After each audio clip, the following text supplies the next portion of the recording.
We're delighted to have Mark Hofman as our discussion leader. Mark is the pastor at Alameda Christian Reformed Church in Alameda. He got his master's in divinity at Calvin Seminary in Michigan, went to Calvin College.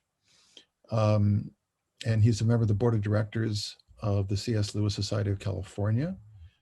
Dan, would you introduce yourself for everyone? I'm Dan Hamilton. I live in Indianapolis, Indiana. I've been involved with a couple of different C.S. Lewis societies out here, both at Indianapolis and at Taylor University, which is home of the world's third largest C.S. Lewis collection. Right, because you were co-founder of the C.S. Lewis and Friends Society at Taylor, right? Yeah, way back in the beginning of things.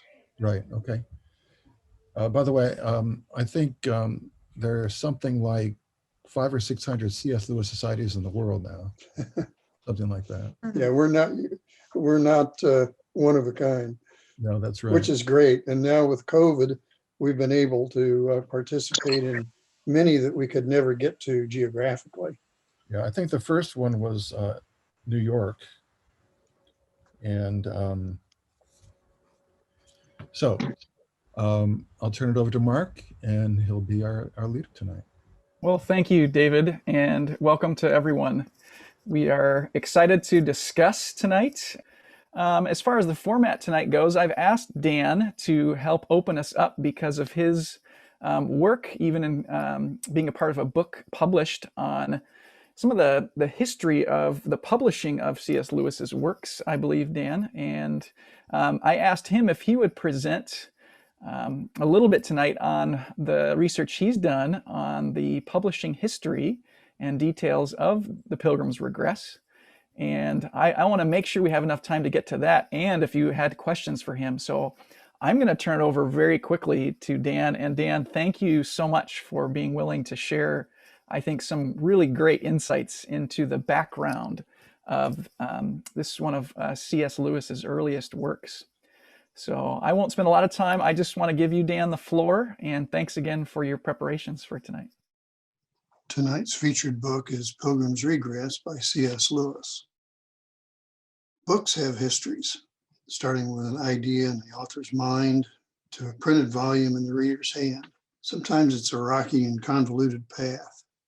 These histories are usually entertaining and frequently instructive and helpful to understanding and enjoying the content. My appreciation for such book stories grew when Dr. Ed Brown and I were preparing our book In Pursuit of C.S. Lewis in 2005, telling tales of book collecting and documenting every first and notable English edition of C.S. Lewis's works. Tracing all the original editions led us into their backgrounds, but the two books that gave us the most trouble to track were Miracles and Pilgrim's Regress. Of course, the original in the model for Pilgrim's Regress is Pilgrim's Progress from John Bunyan, published in the last years of the 1600s and in print ever since. A durable classic, still in print 200 years later. And of particular interest is this inexpensive Temple reprint from 1898. This is a forerunner of Dent's Everyman series, a serious attempt to put the classics of the Western world into readers' hands at a very affordable price. Lewis records in his diaries that he read this edition of Pilgrim's Progress in 1918 and 1924, before his conversion in 1929-1930. He was thinking how to put his conversion experience into some sort of written form when he visited his friend Arthur Greaves in Ireland in August of 1932. And within 2 weeks, he had written the entire book. Quite an accomplishment to have it done and ready to go in that short time. Dent brought it out in 1933. The warm irony there is that Dent was also the publisher of the Temple edition of Pilgrim's Progress. However, very few copies were sold. After all, who was C.S. Lewis? He was an Oxford tutor that no one had heard of. This was his first book under his real name.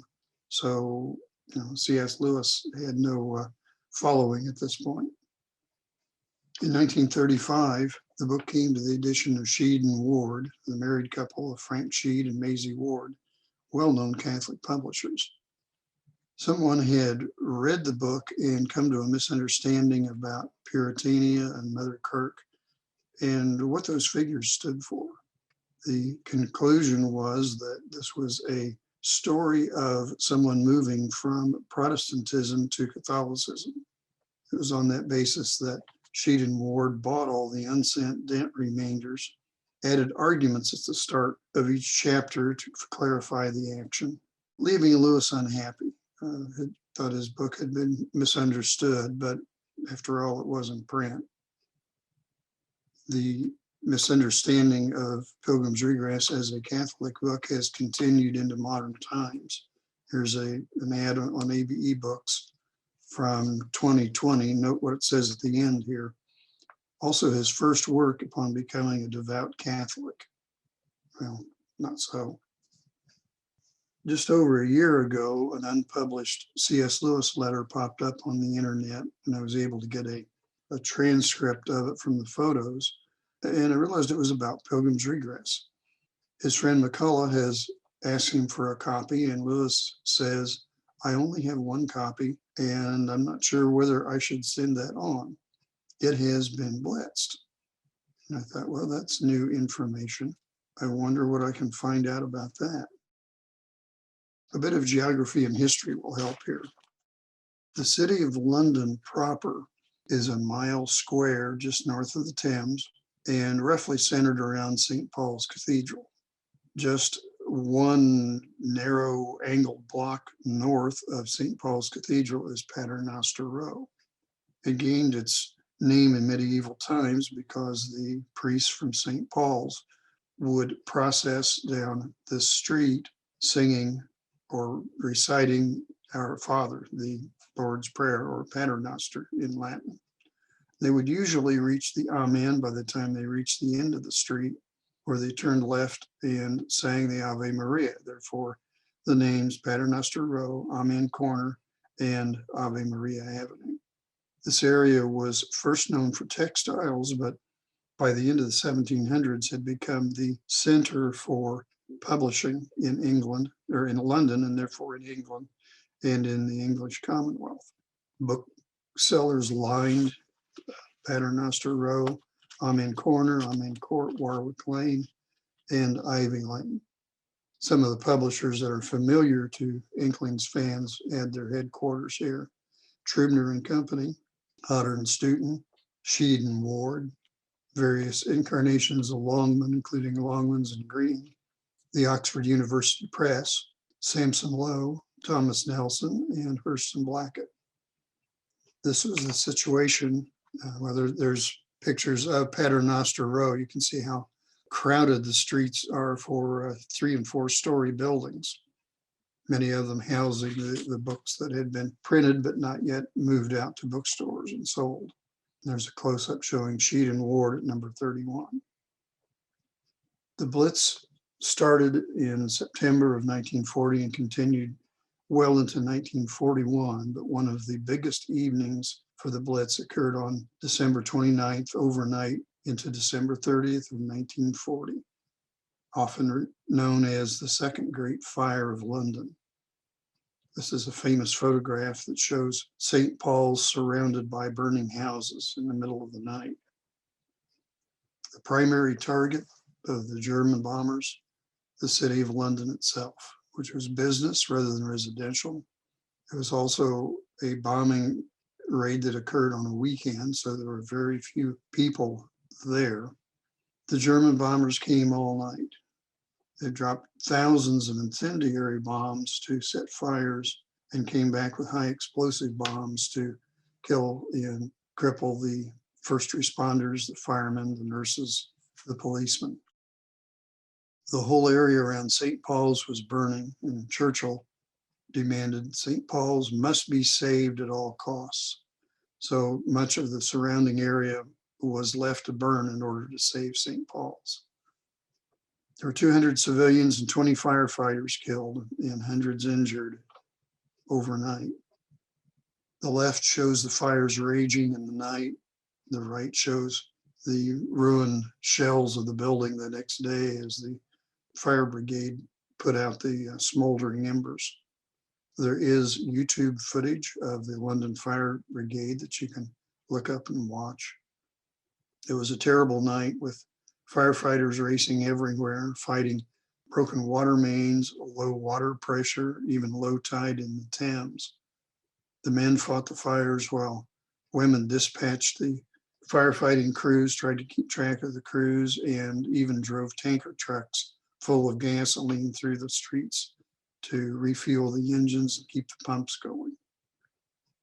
From the roof of St. Paul's, here's what the fire watch there saw in the middle of the night: thick smoke, fires, and the morning light showed the shattered shells of all the buildings along Paternoster Row.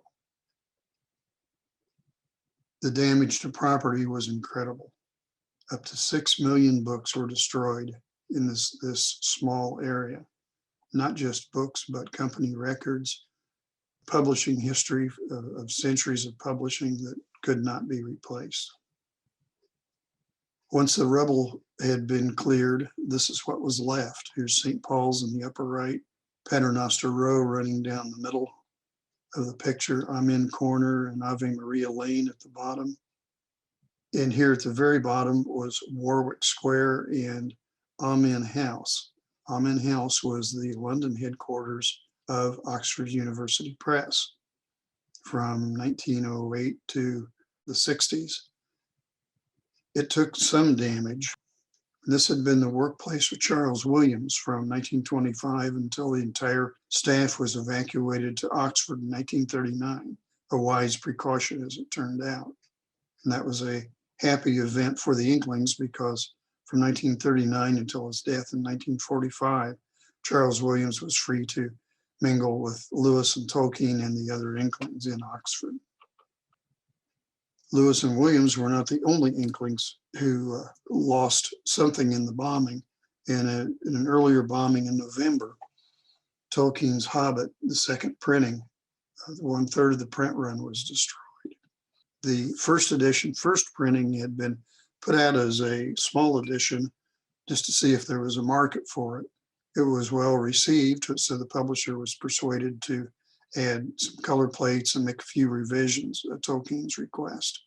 But much of that print run was lost, making the first edition second printing just as dear and pricey as the true first edition. This experience illuminates Lewis's thinking when he completed the handwritten manuscript of the Screwtape Letters. He had a fair copy typed up and sent it to London, but he was afraid that the manuscript might be destroyed, as had happened with Pilgrim's Regress. So he sent his backup copy to Sister Penelope in October of 1941, told her to keep it for safekeeping. Back to the 1941 letter, the second part here, Lewis asked the question, well, what happens now? The copies are all burned up. Will Mr. Sheed reprint it? And if he doesn't, will someone else be able to do it? He complains about Sheed saying he never or seldom answers my letters, nor sends me royalties, so I find him difficult to deal with.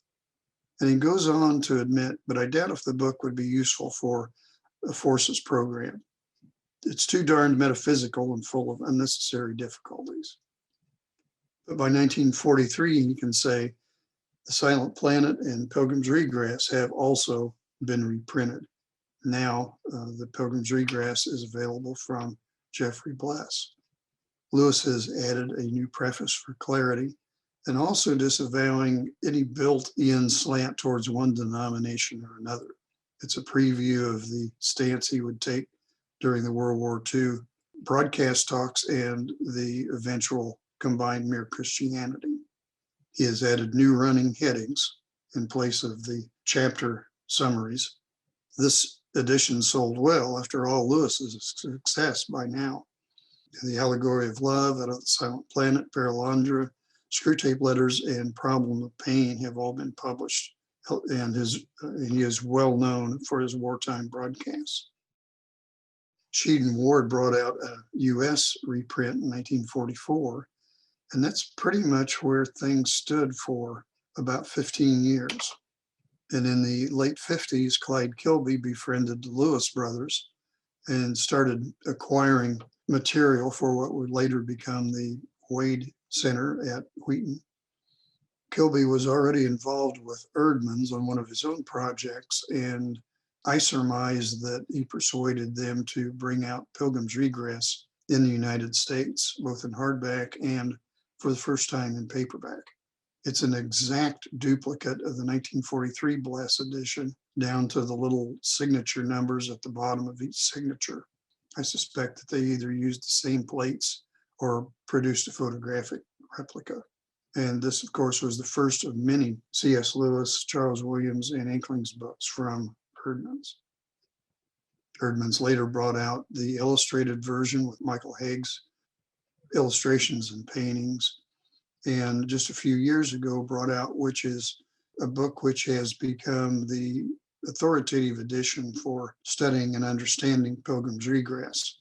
It is an annotated edition by David C. Downing, who's now a co-director of the Wade Center at Wheaton. He took the pains to track down all the obscure allusions and references, translate the French and English and Latin quotations, and generally provide a much enhanced experience of reading what was a difficult book 90 years ago and is just as difficult today. The bad news is this complicated history creates a challenge for those collectors who insist on having one of everything. But it's good news for readers because the body text, the story is the same in every edition you pick up. All the differences are in whether the arguments are there or they're running headlines, or there's a foreword that Lewis added that later became an afterword.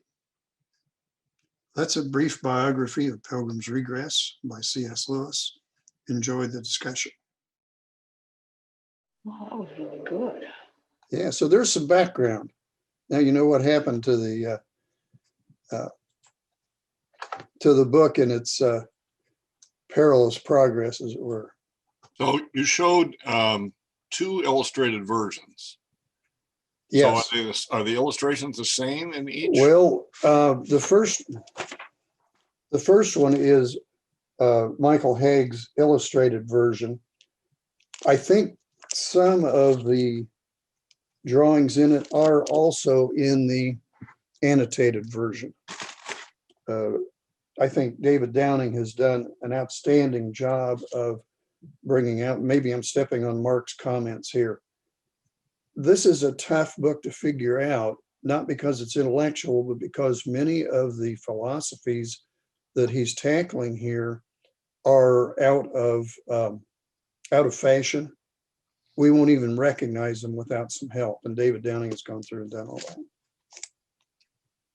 Well, before I get to you, Trenton, I want to acknowledge David is here with us and even put in the chat some comments from book 6. So yes. I don't want to put you, David Downing, on the spot. But maybe before you have to go, David, we'd love to just, first of all, thank you for this annotated version, which is such a help.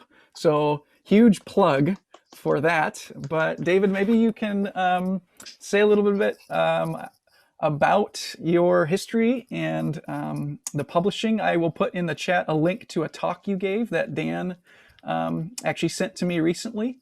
But David, maybe you could just say hello, and if there's any other comments we could hear from you, that would be a huge pleasure. So okay, well, I'm enjoying listening to Dan, but I came to, before I was working at the Wade Center in 2014, I was still in Pennsylvania, and I went to the Wade Center and talked to Marge Mead and said I would like to do an annotated version, a Wade annotated version of Pilgrim's Regress. And she said, did you know that we have a copy of Pilgrim's Regress with Lewis's own annotations? He had a student named R.T. Hewitt who was having trouble understanding the book. And so Lewis went through and put his own annotations. And I thought that was fascinating. And then she also showed me the early prose Joy, which was an early attempt of Lewis to tell the story of Surprised by Joy when he was still a theist, but not yet a Christian.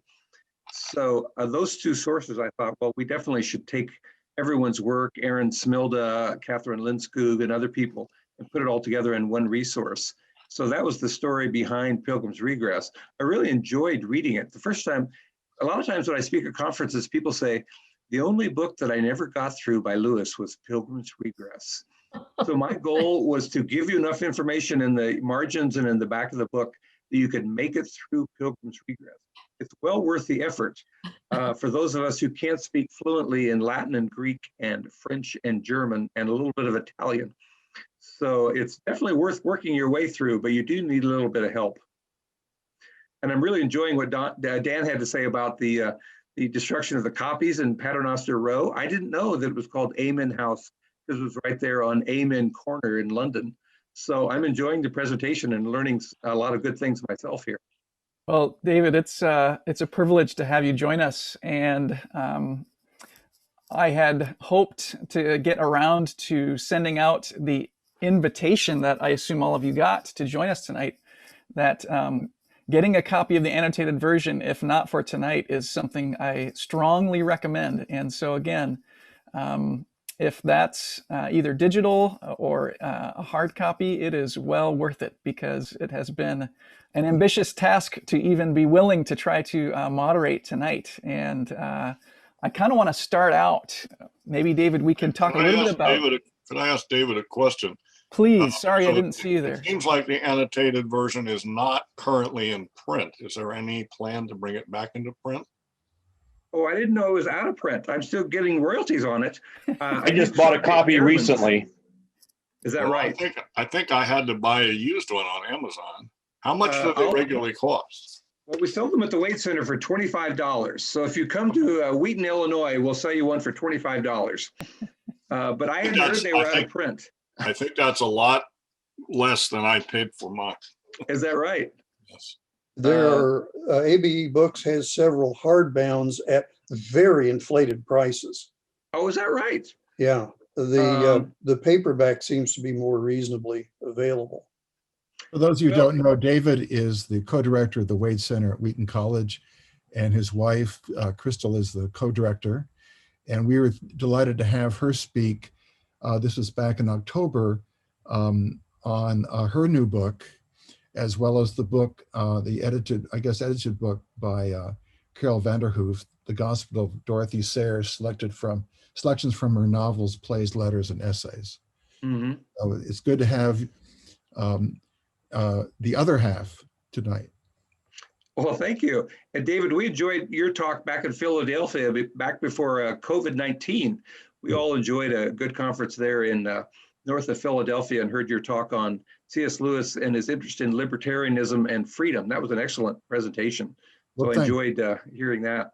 It was a great conference with Michael Ward. And yeah, it was. It was really good.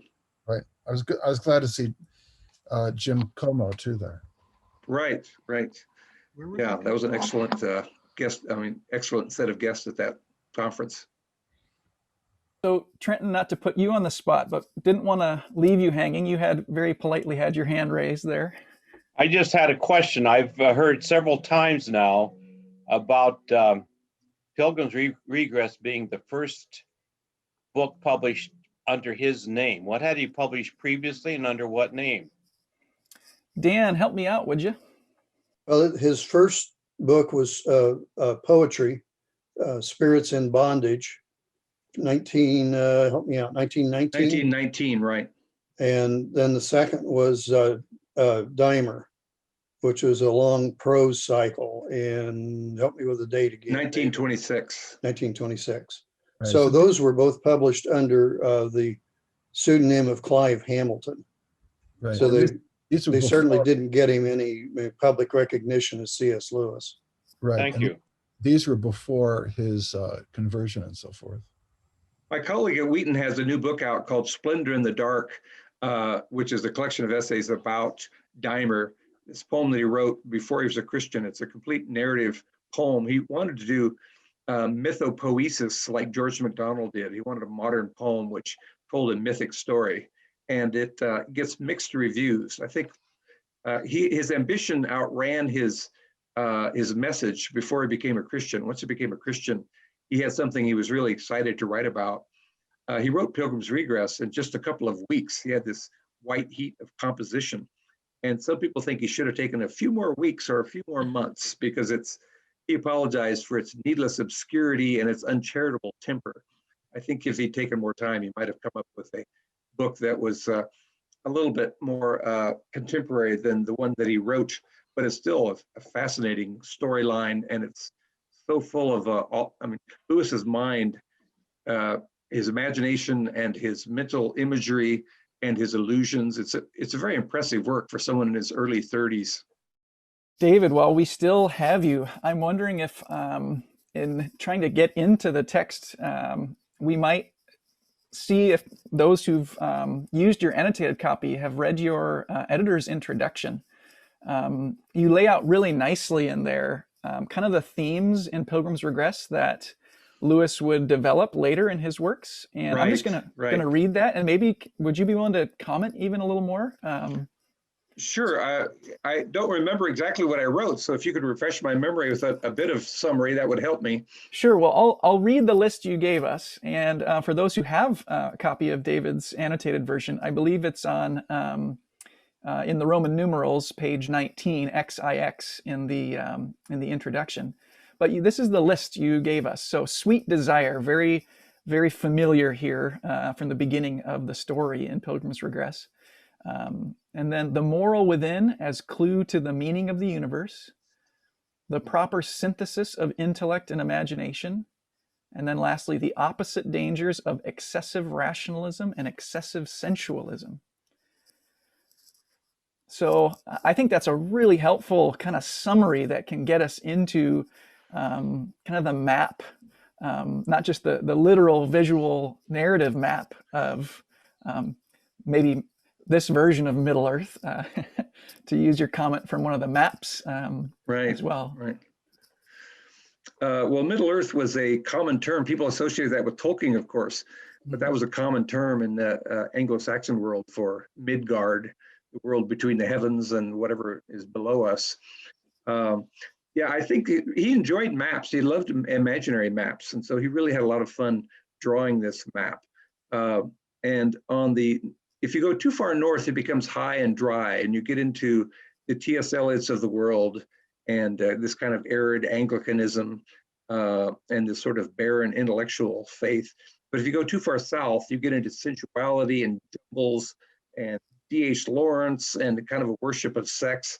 So he I think at least a dozen times in the book, he talks about staying on the main road. He doesn't want you to drift too far to the north or too far to the south. And so that's an important theme of his, is finding the kind of Anglican middle. He was very Anglican. The English feel that we're not the continent, we're not continental Europe with all its problems, but we're certainly not America. We're just this island off of Europe, which is the perfect balance. And also, we're not too far north where it gets too cold, and we're not too far south. So there's something very English about Anglicanism. I always feel like they've found the sweet spot in the center there. And I think Lewis's map indicates that.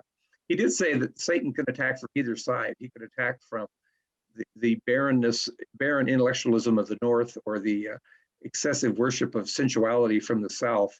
He was a little too hard on T.S. Eliot. They became friends later on in life. And he said, once I actually met him, I loved him immediately.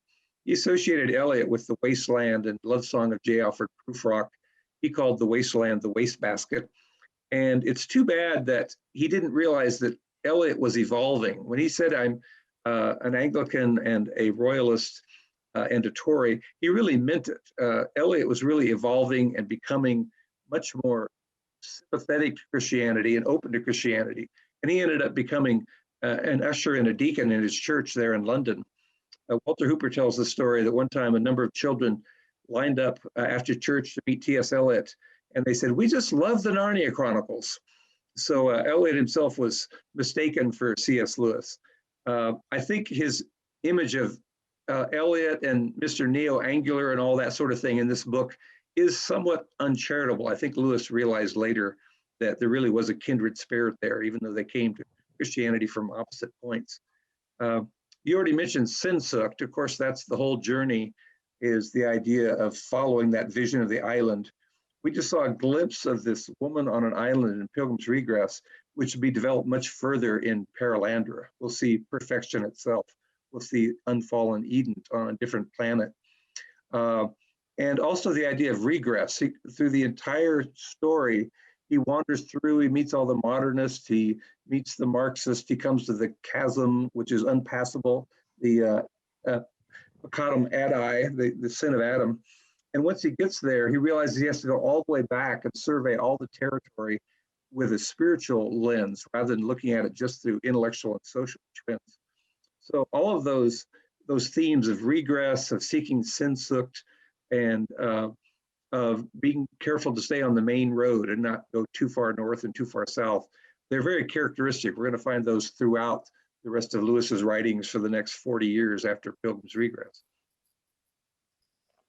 You mention in that list in your introduction too, David, the I'm gonna quote it directly here, the relationship and the synthesis, the proper synthesis of intellect and imagination. Right.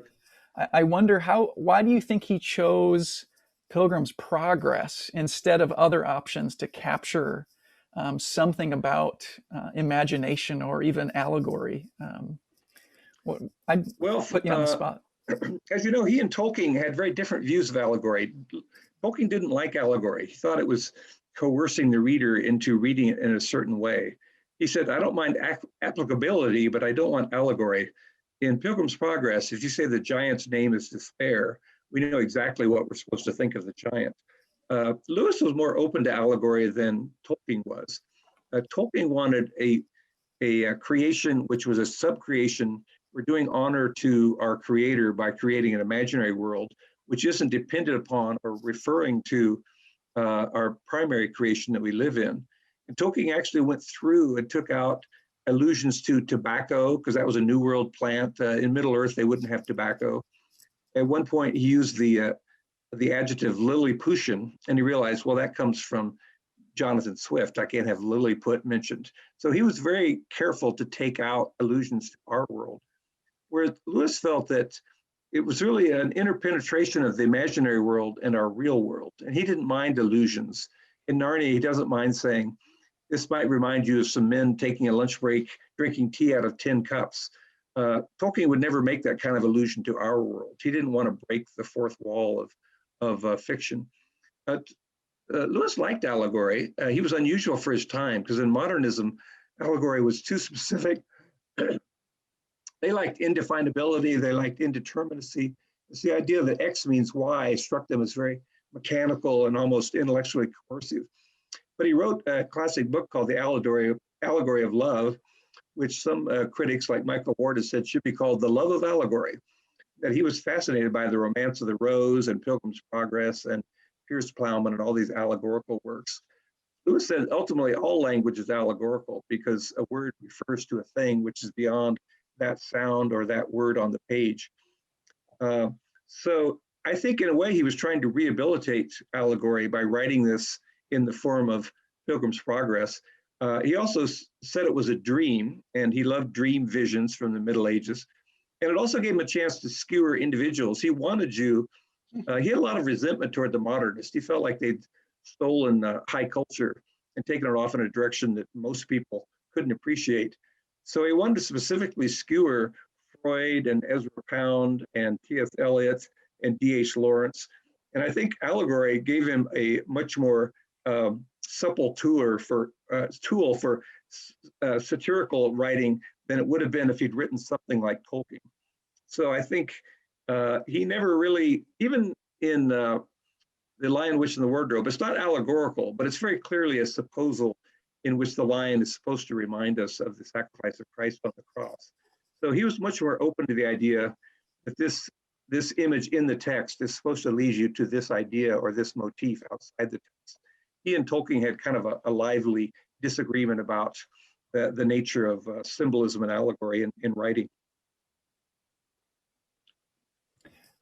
David, I would love, I know you're in a little different time zone than those of us on the West Coast, but if anyone had a question while we can still keep you up late here, David, I don't want to hog the space. And if there's someone who has a specific question for David, and maybe you have, again, an annotated I have version. a specific question. One of the things that I found surprising in the preface that he wrote for the third edition, which is what I was just reading recently, is his apologies for how his interpretation of specific words really didn't have the same connotation even 10 years Right. after he wrote it. So he Right. thought he was really missing the mark in a lot of places. And I thought, I think I see where he's going with a question.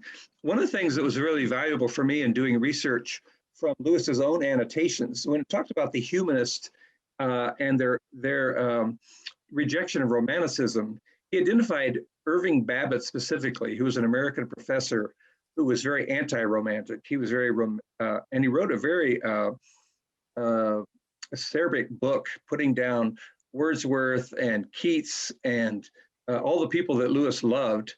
And so when Lewis called the title an apology for reason, romance, and Christianity, he obviously it was about Christianity, and obviously felt that Christianity and reason were compatible. They weren't in tension. They also wanted to get in romanticism. And mainly the main thing he thought that romanticism meant was sin-soaked. He agreed that he was using the term somewhat unusually. In that great preface to Pilgrim's Regress, he gives seven definitions of romanticism, and then he says, well, none of those were what I had in mind. None of them were exotic settings. It was larger than life heroes. It was against the norm or against conventions. But he said, what I had in mind was that whisper from beyond the world, that sense of sin-soaked or sweet desire. So he was really reacting to Irving Babbitt, and that's part of the reason that his own tone is rather uncharitable, is because Babbitt's tone was very uncharitable, and it drew out that same spirit in Lewis. But he did admit that he had his own definition of romanticism, which was different than what most people think. He said, ultimately, it's such an elastic term, we should probably throw out that word. It just means so many things to so many different people. So I love Irving Babbitt, and I love Ivor Winters, another very stern critic of romanticism. And, you know, in some sense, they preserve some elements of romanticism, but it's a very Apollonian rather than Dionysian kind of romanticism that they find comfort with. I mean, it's the excesses of romance. So I'm in the field of education. So I work on education policy. And one of the most, in my view, one of the most malign influences in education, and it sort of stems from the fact that American intellectual history begins really in the early 1800s. And that's when romanticism is flourishing in Europe and comes to the United States. So Emerson and all these people are heavily influenced by it. And it's transferred into progressive education. So everything is look into the child, and the child is the fount of wisdom, and follow the interests of the child. And so there's been a lack of intellectual rigor, a lack of respect for the intellect, a lack of respect for facts and learning the details of civilization, and that so romanticism has had a really malign influence in educational theory. So I mean, I understand the point that if you are too dry and you don't have a yearning in C.S. Lewis's view for paradise and for God, but nonetheless, the people like Irving Babbitt and Ivor Winters have a yearning for the good.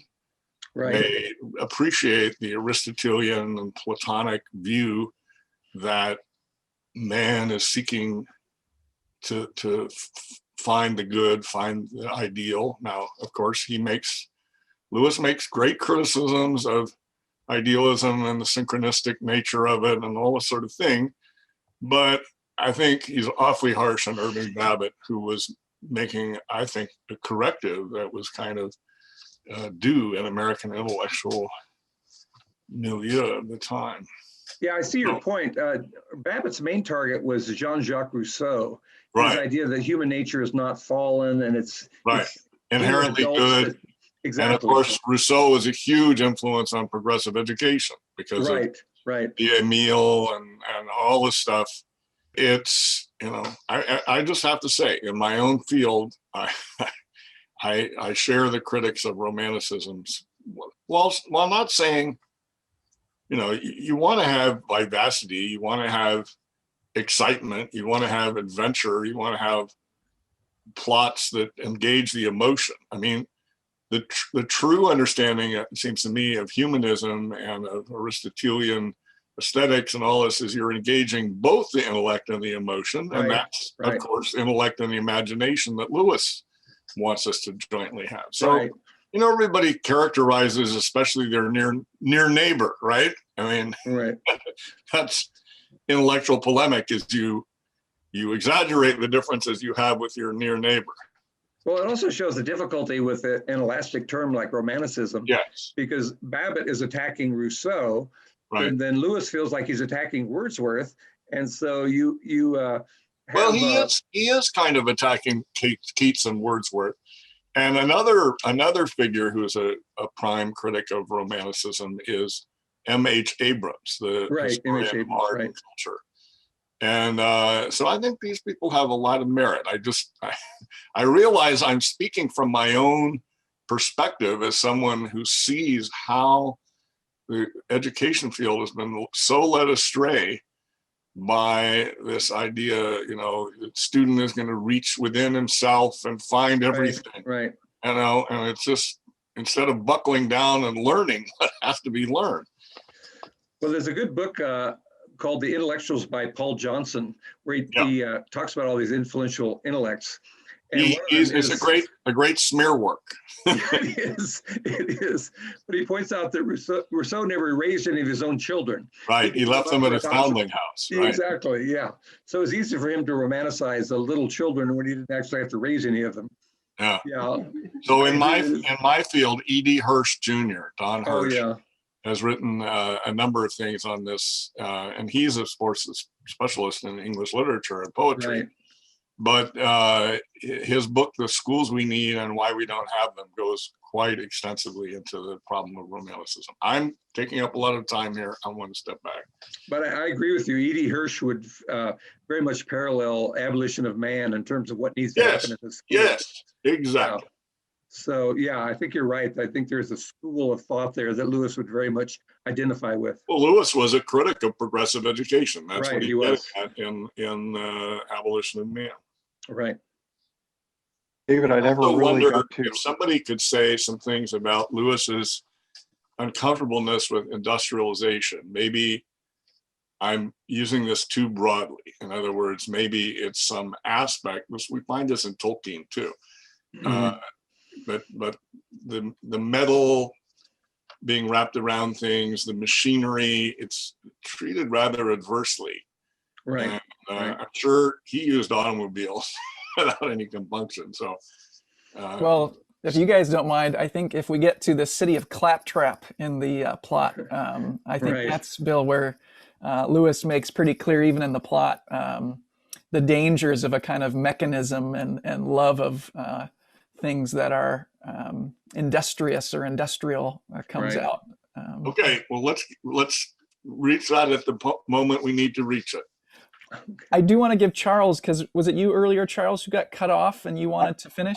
I got cut off and David got halfway through the question, and I want to finish the question, which is, what other words or themes in this very, very early Lewis book? And I think he wasn't as well educated when he wrote it, and later on he realized that. And he was sort of apologetic for his naivete, maybe even. But what other words or themes are we going to obviously misinterpret because of his, his novice abilities at that point? Well, another person he changed his mind about was Edith Sitwell. He liked book-length narrative poems, and she wrote a book-length narrative poem that he really admired later in life. He actually admitted in a letter that part of his satire of the people of Claptrap was just resentment. They were doing so well, the modernist writers were getting so much attention, whereas his books of poetry went out of print almost as soon as they were published. So he said some of it was good old-fashioned jealousy, but I know he changed his views on Eliot. He changed his views on Edith Sitwell.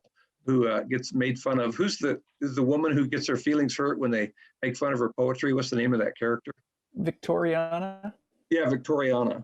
That's he said in a letter that was Edith Sitwell. But in general, most of his opinions, I think 30 years later, he would still have the same feeling about people like Freud and D.H. Lawrence and a lot of the modernist psychologists.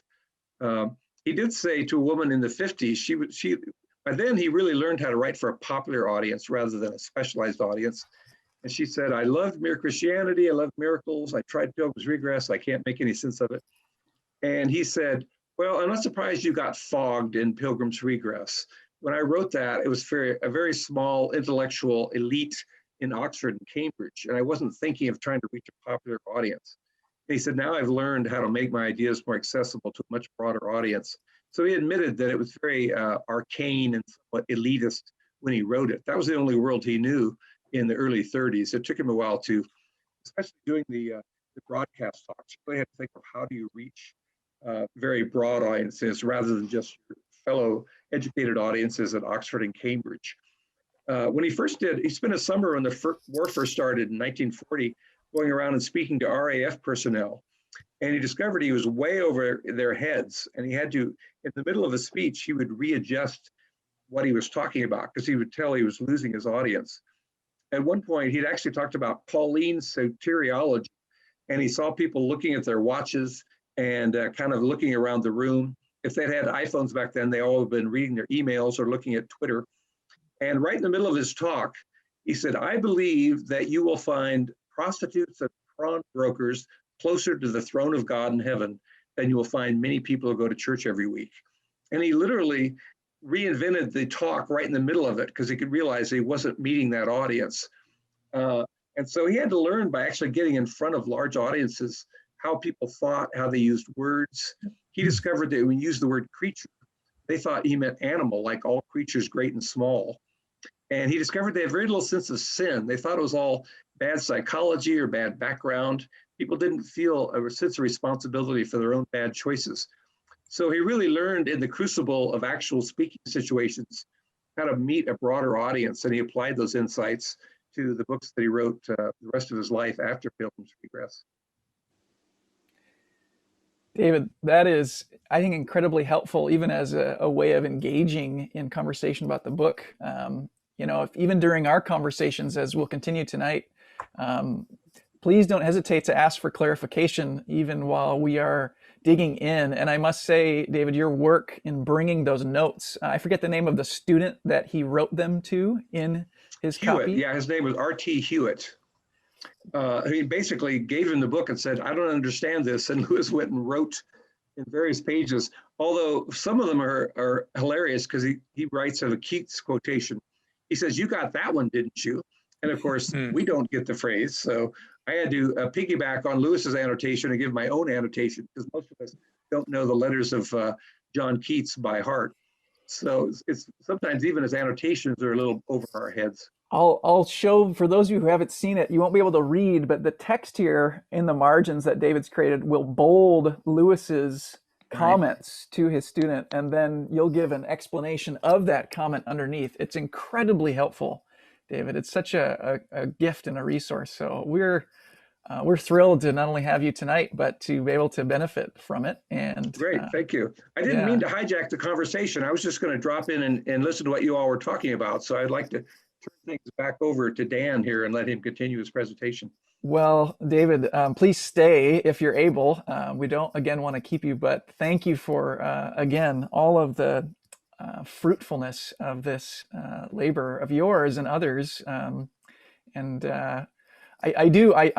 If anyone else has a question for David, I don't want to prevent that from happening. Mark Wimbush?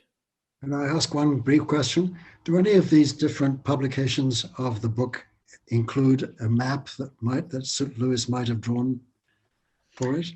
He wrote a rough map, but the ones you see in the publications are all done by an artist.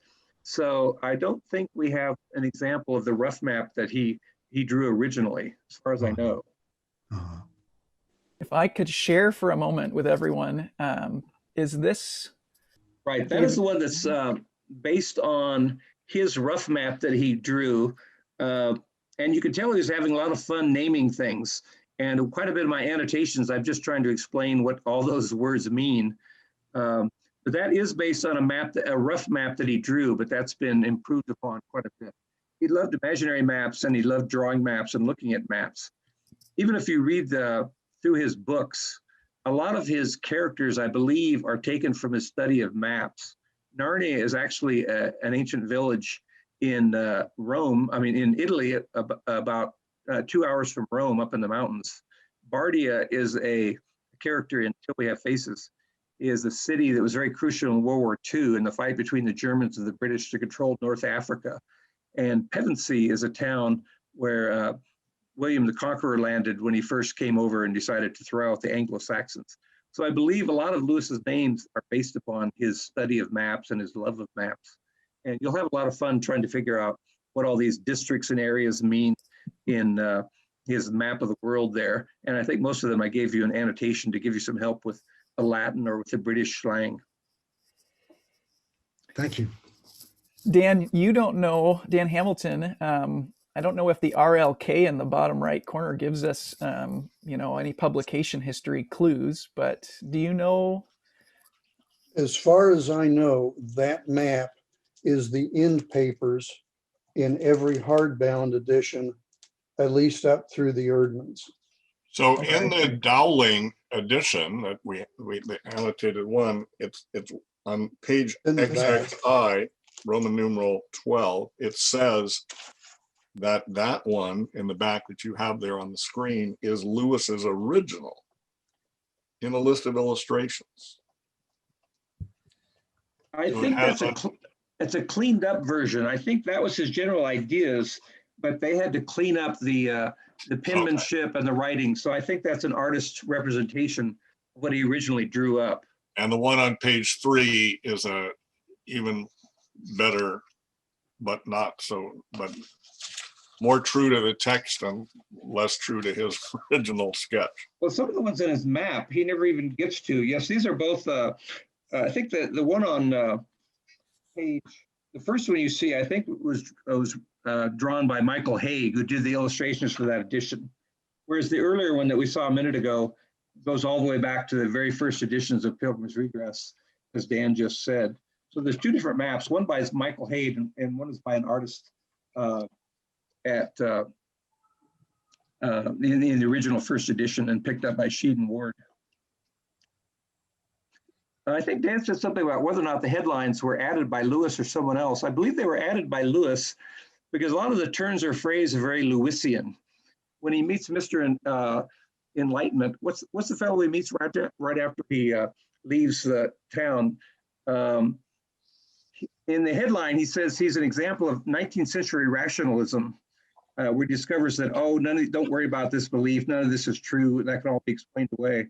That's exactly how Lewis described Kirkpatrick, as he was a believer in good old-fashioned 19th century rationalism. So I believe those headlines were created by Lewis himself because the phrasing is very Lewisian. Yeah, David, I think for those who have the your annotated edition, it's what you just mentioned is on page 23, where the argument or the superscript is he begins to think for himself and meets 19th century rationalism. Yeah, 19th century rationalism. That's right. Thank you. Yeah. I was prepared for a pop quiz on my own book here before I got online here, so I'm kind of forgetting what the content of the book is. This is a huge privilege and delight. David, you are doing a wonderful job. Thank you. Huge privilege. Trenton, thanks for sending us some links here. And to others.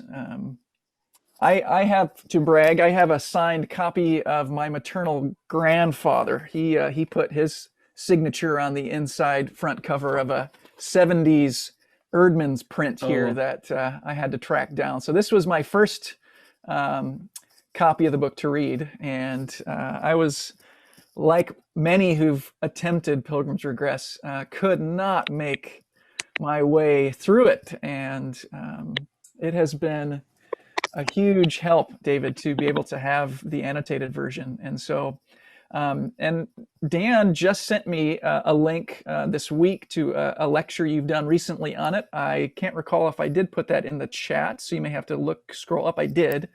So if you can pull up the chat and listen to David Downing's lecture, I know you've lectured on this as well. So Right. David, we're just grateful for you sharing it live here tonight as well. So.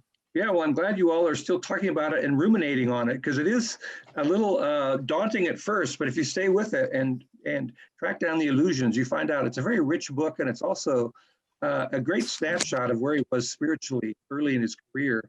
But you see a lot of the motifs from all of his later books coming into Pilgrim's Regress.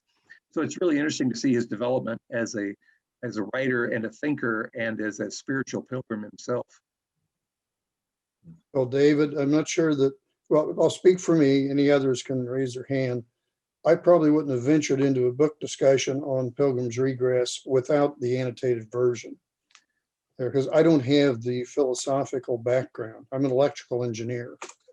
So I needed somebody to be Virgil through the process. And then I felt like I sort of halfway understood it, enough courage to get into a discussion group. So thank you.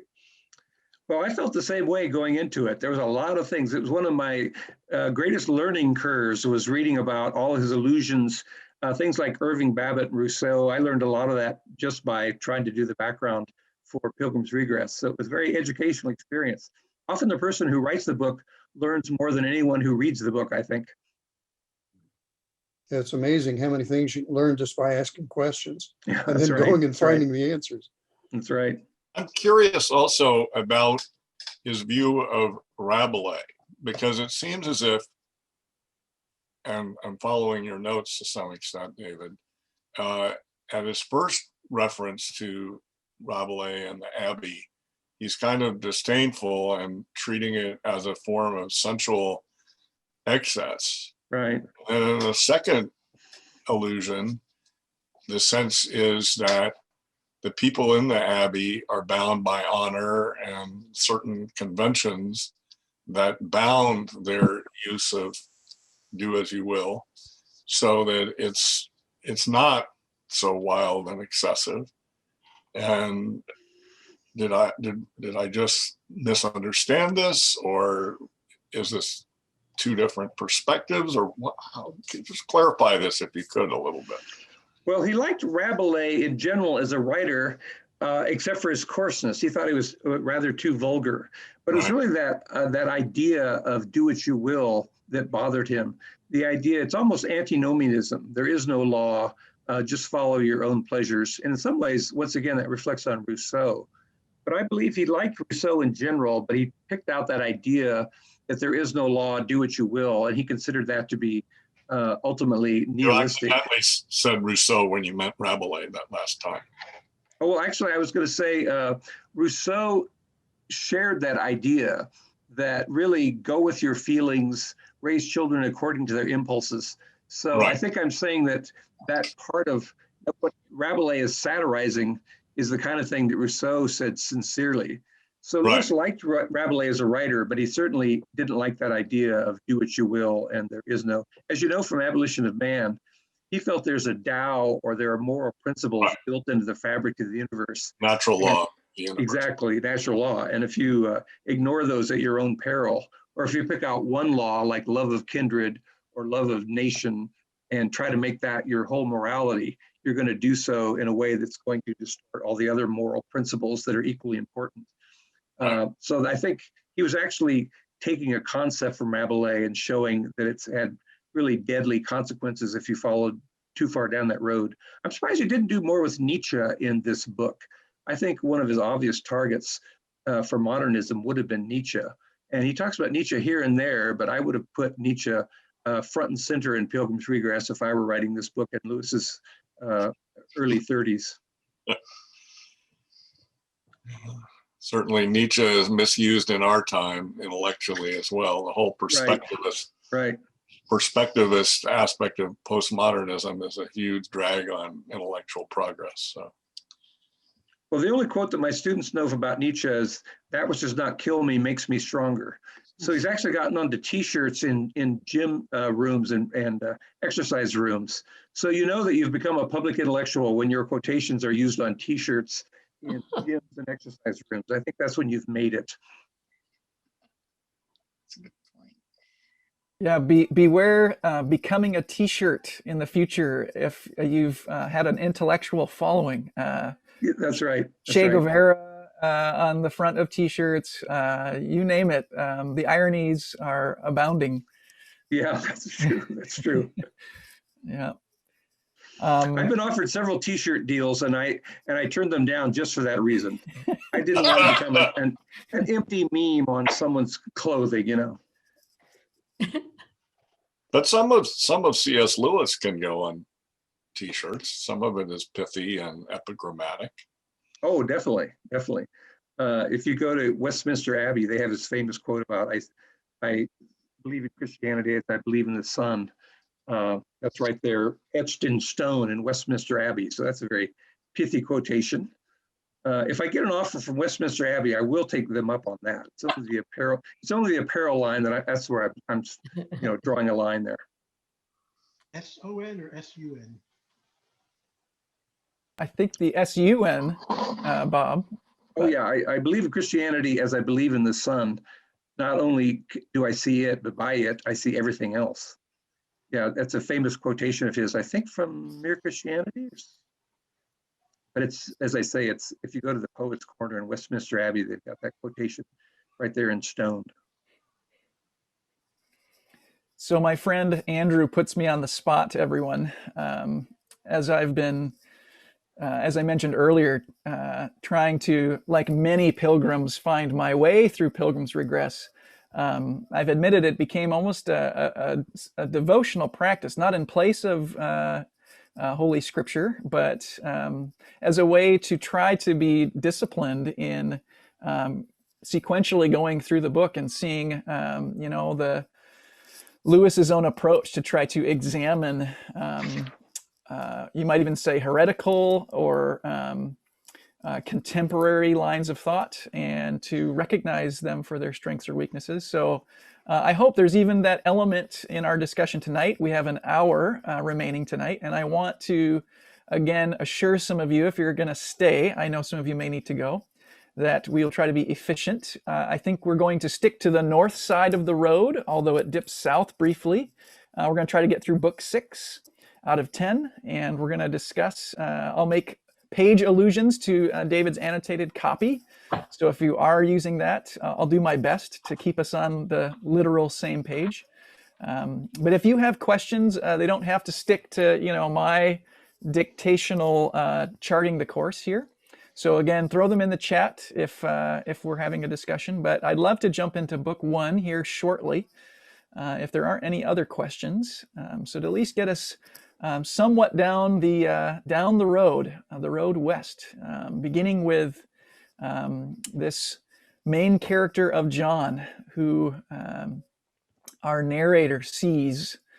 And I wonder right away if others can think of works of literature that have these major themes of a kind of what's the word? Some English major can help me, teacher of English. There's a word for when the narrator can see all things. It's, I think, a fairly... Omniscient narrator. Yes, right. I knew it was narrator. A theological word, right?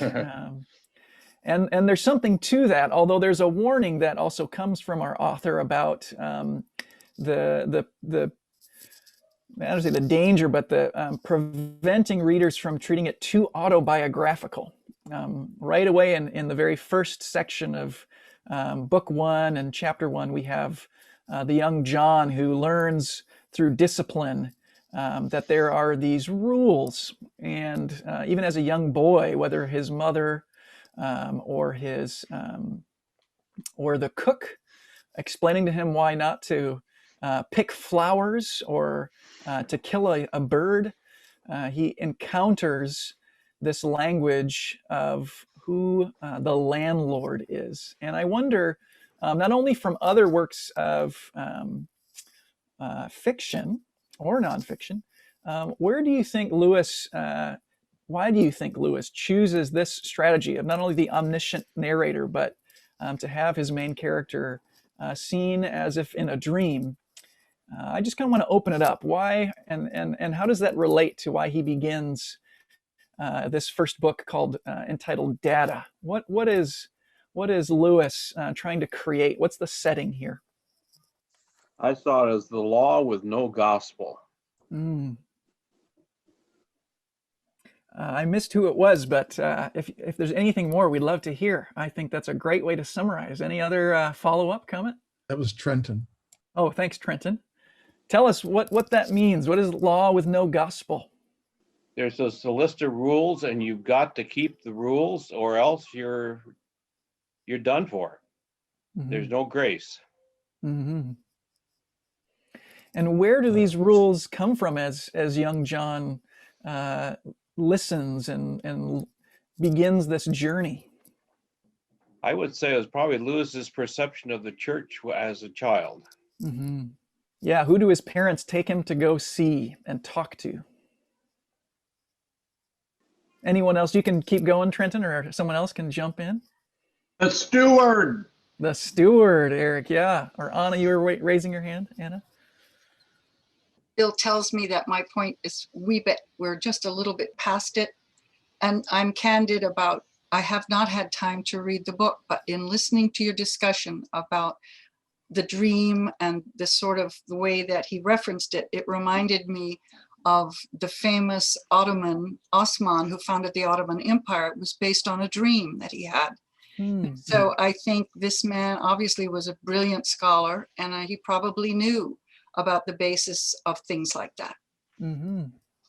Thanks for that. It came from a dream. He dreamed about a tree and a world and a life, and that's how he took his empire forward.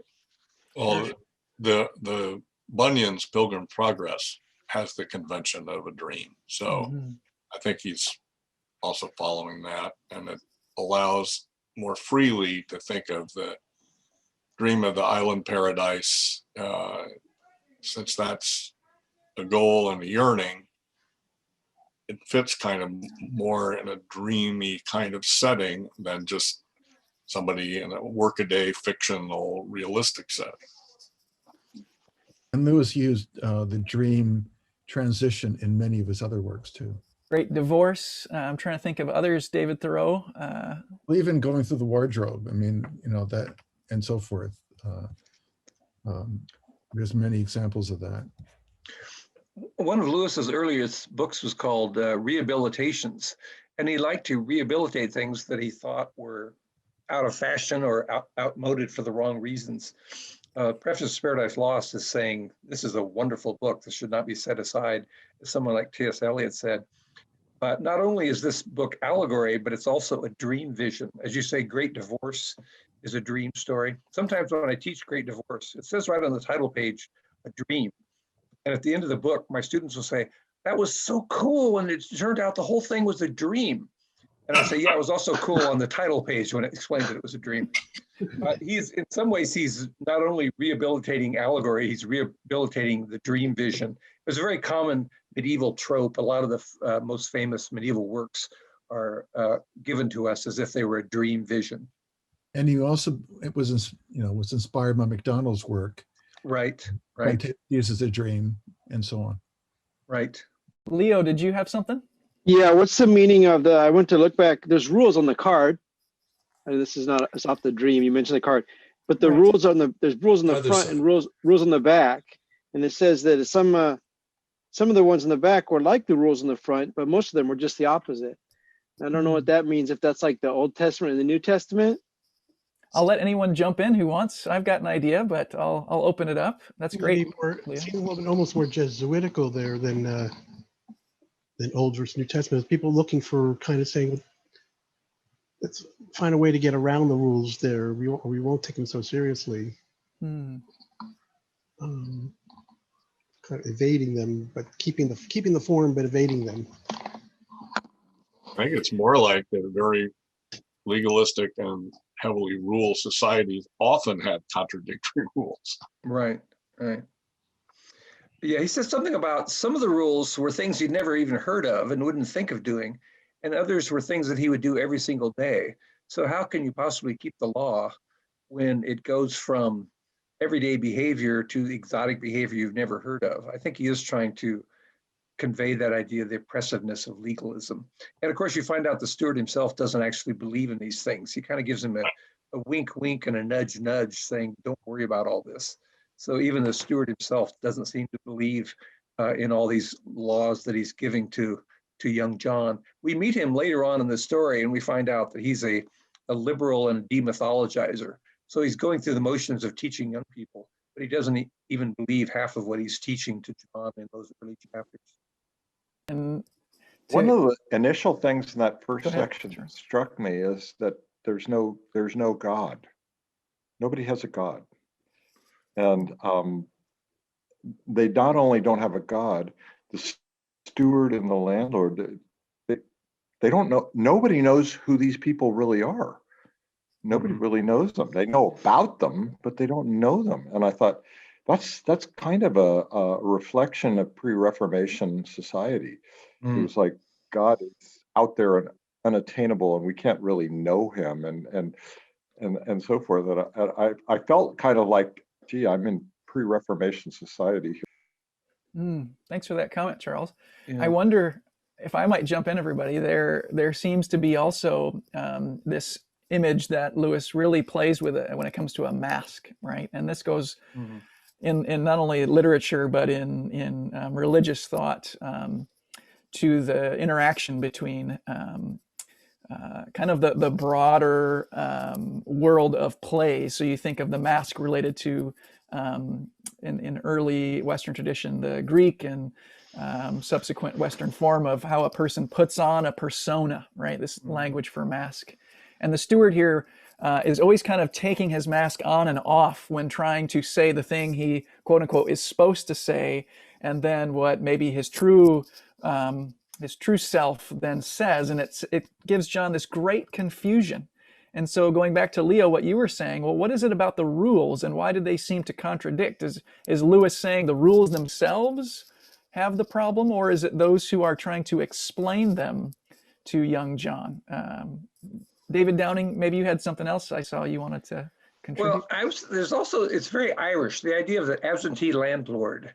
In Ireland, they had a lot of people who lived their entire lives on land they didn't own, and often they were owned by English gentry. And the word boycott comes from a number of Irish renters who decided they weren't going to pay Captain Boycott. And so there's something very Irish about the idea of an absentee landlord. And of course, that's his image of God. Someone said there is no God, but that's the image of God. You get a hint the first time he looks up at the mountains where the landlord lives, and there's this beautiful, eloquent prose.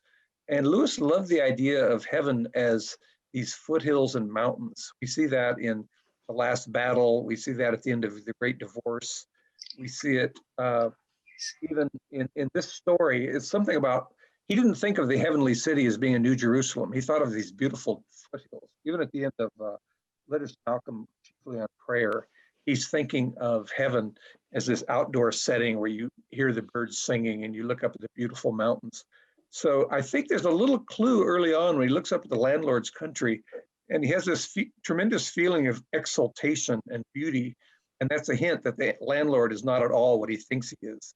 Anybody who would dwell in such a wonderful land must himself be a wonderful person. But I do think the whole idea of the landlord is a very Irish metaphor for someone who has control of your life, that you never even know who they are or what they're like. For some reason, landlord made me think of the parable of the landowner who goes away and leaves the field and the people abuse it. Well, Lewis was also aware of the history of how the land of the Irish was seized by the British. And so he's aware of that history. So that's, I think, part of it as well. He was a loyal citizen to most of Northern Ireland, was very loyal to England, and he voluntarily fought in World War I when he didn't have to. But he never liked Cromwell. You know, he never got over his Irish dislike of Cromwell and what Cromwell did in putting down the Irish. And later, Lewis wrote in many instances as a critic of imperialism, where a group would invade and conquer, and create a hegemon over people. Yeah, that's true. So, that's the whole plot of Prince Caspian. Somebody's coming from the outside and invaded Narnia and taken it over. It's also a major theme of the space trilogy too. That's right. Did Lewis ever comment or react to Kipling? Or he liked Kipling. Interestingly enough, he wrote an essay on Kipling when he said he tried to rehabilitate Kipling. One of his essays in Rehabilitations is about Kipling. And T.S. Eliot also loved Kipling. They both thought he was passed over too quickly. It was one of their few areas of common opinion. But I think he looked past the nationalism and he just loved the rollicking lines and he loved the adventure stories. And so I think he didn't, in many ways, Kipling has pretty much been equated with jingoism and dismissed. But both Lewis and Eliot thought there was a lot more there than just English jingoism. Well, he's written some tremendous poems, or even almost prophetic poems for that matter. And he's just a good writer. I mean, just as a craftsman, Kipling, just as the art of fiction or the art of poetry, he knows what he's doing when he does creative writing. I mean, the God of the copybook headings to me he wrote it a century ago, and it's remarkably contemporary. Right. So David Downing, thanks for that comment about how when talking of the landlord, there's that kind of cultural context. And I wonder, you mentioned, how Lewis is describing the place of the landlord, the mountains, and even the castle as what will be developed. I personally found it interesting that the landlord is introduced through this cook's telling young John why he can't do something, right? And I think that's interesting to note, that it's not it's not maybe the actual visual and the longing that is his introduction. It's his introduction to the landlord is like this through someone else and related to these rules. And I wonder if that's an important almost plot piece to it, because it puts before his vision of the island and this development of desire, the idea that the landlord is somehow this scary figure with this dark place of punishment, right? And you want to avoid punishment. And this is the youngest encounter that our protagonist has with the idea of what the landlord is. Right. And that's part of why the book is so interesting. It parallels Surprised by Joy, and that he didn't equate his experiences of Sensucht with God. I mean, he equated the landlord with morality and following rules, but seeing the island, he spends the whole book going, maybe it's lust, maybe it's romantic love with media halfways, maybe it's intellectualism, maybe it's this. And not till the end of the story does he understand that the person he's been trying to get away from, the landlord, is the person he's been seeking. And the same thing happens in Surprised by Joy. In The Problem of Pain, Lewis says, the Hebrews were the first people to say that our numinous experiences, our experiences of awe, come from the same God who we are supposed to obey. We're supposed to be good people and to seek justice and mercy. He thinks the Jews were the first people to put together the moral God with the numinous God. And we see that later on when Mr. History talks about the shepherd people. That's obviously the Jews putting things together. And then the great next step is that the holy God is also a merciful God. He's willing to give his own son to set things right. So in many ways, Lewis is reenacting his own progressive revelation about God. And it's almost humorous when you know Lewis to see this character of John, who's not associating his experiences of sensucht or sweet desire or of the great island with his experiences of the steward and keeping laws and being discouraged. So, but he does a beautiful job of very slowly interweaving those and making you realize that the God he's been trying to escape is actually the God that he's been trying to find throughout the whole story. That's a really helpful comment, David. For those who are using the chat or would like to ask a question about book one, I don't want to race through it, although, we got to keep moving down the road here. So Mark, yes, Eric. Going back to the stewards, I read that as Lewis's view of the church as an impediment for an understanding of God. That there's this two-faced aspect where, the priest will tell you something from the pulpit, but tell you something different when you meet him face to face. Now, I don't think he's condemning the entire church, but I think he's putting that out there as the church being something that will keep you away from an actual knowledge of who the real landlord is, right? Right. Yeah, and if I could jump in, Eric, I think what's key in the development of the plot is that you see the stewards in relationship often as in their efforts trying to work against those efforts of Mother Kirk. And the relationship there is really telling, because there's kind of a strange, I don't want to say antagonism, but you would assume if Lewis is introducing these characters, well, what is the relationship here? And I think that's really insightful. And Mother Kirk, as we mentioned earlier when Dan was leading us through, the assumptions publishers were making.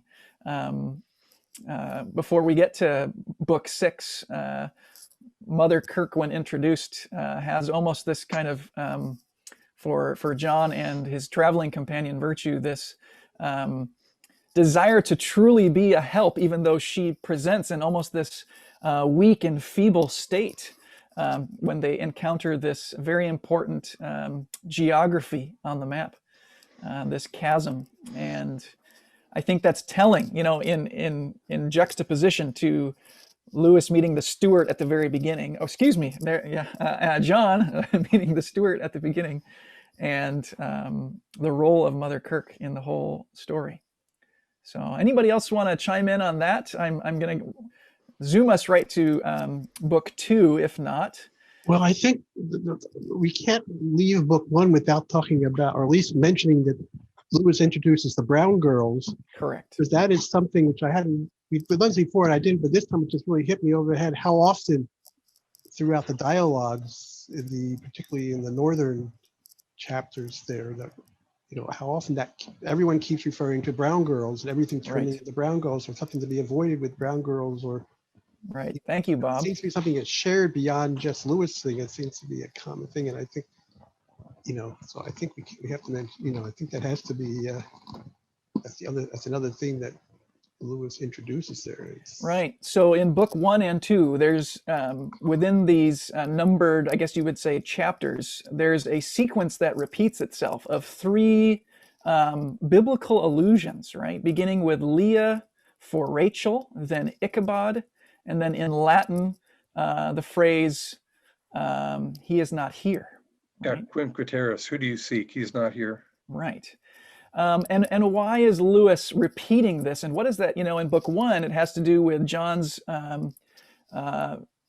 sexual encounter.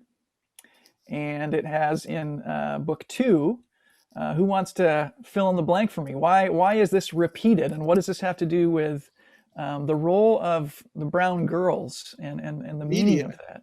Media is book 2, I believe. Well, I'll go ahead, Andrew Doja. All right. I think there's a parallel between the island and the landlord.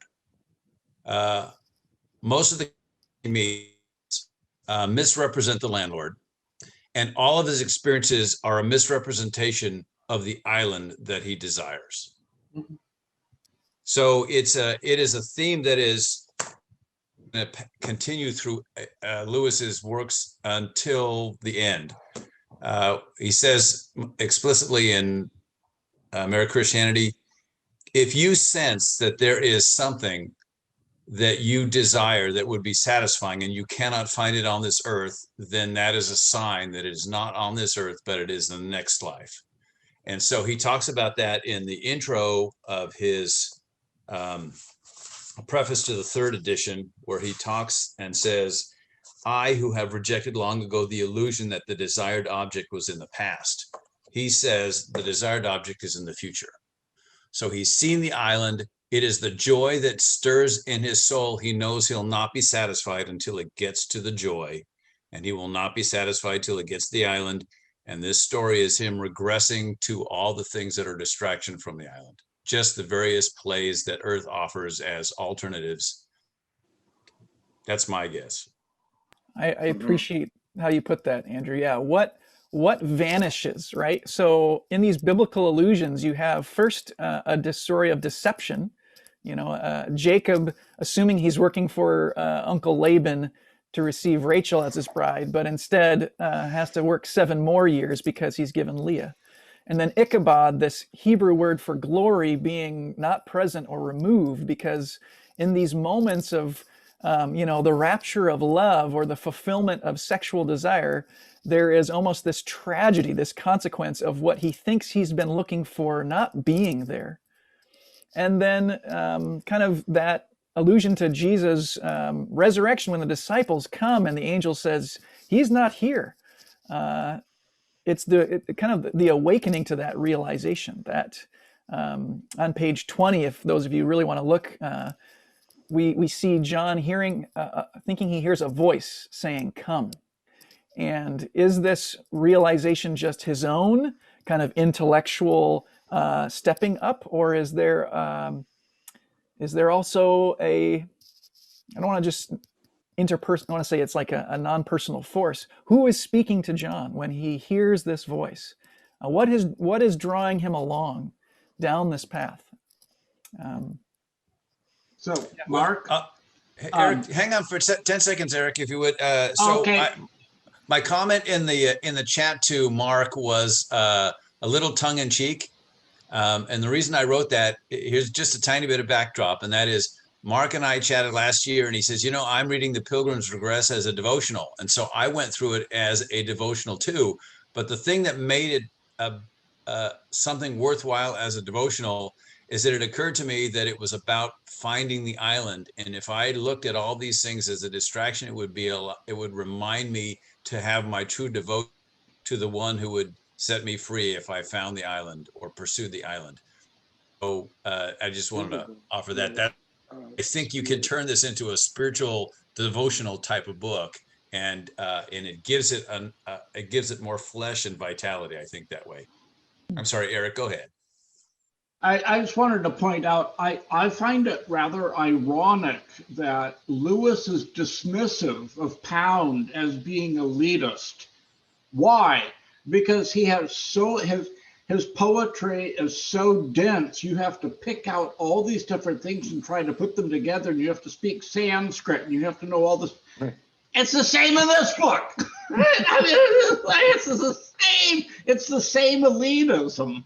I just found that kind of ironic. So there you go.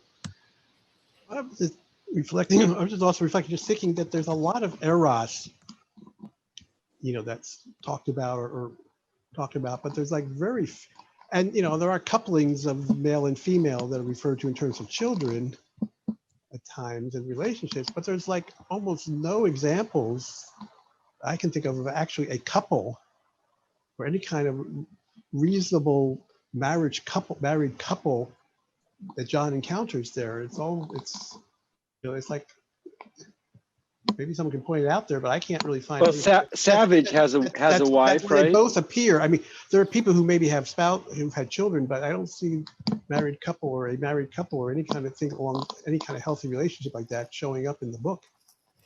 Thanks for that, Bob. And Leo, you point out very effectively by book 6, there have been other children of couples, right? And characters that are coupled together. Another one that came to mind, Leo, and others may chime in.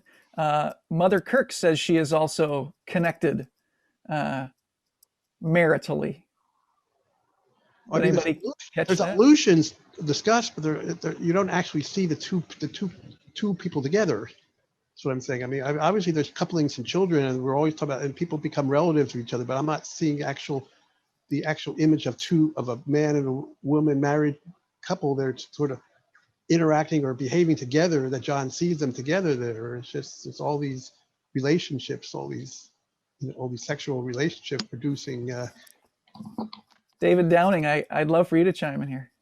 Well, you mentioned those 3 chapter titles. All 3 of them are not getting what you want. So you wanted Rachel and you got Leah. I don't understand why people name their daughters Leah.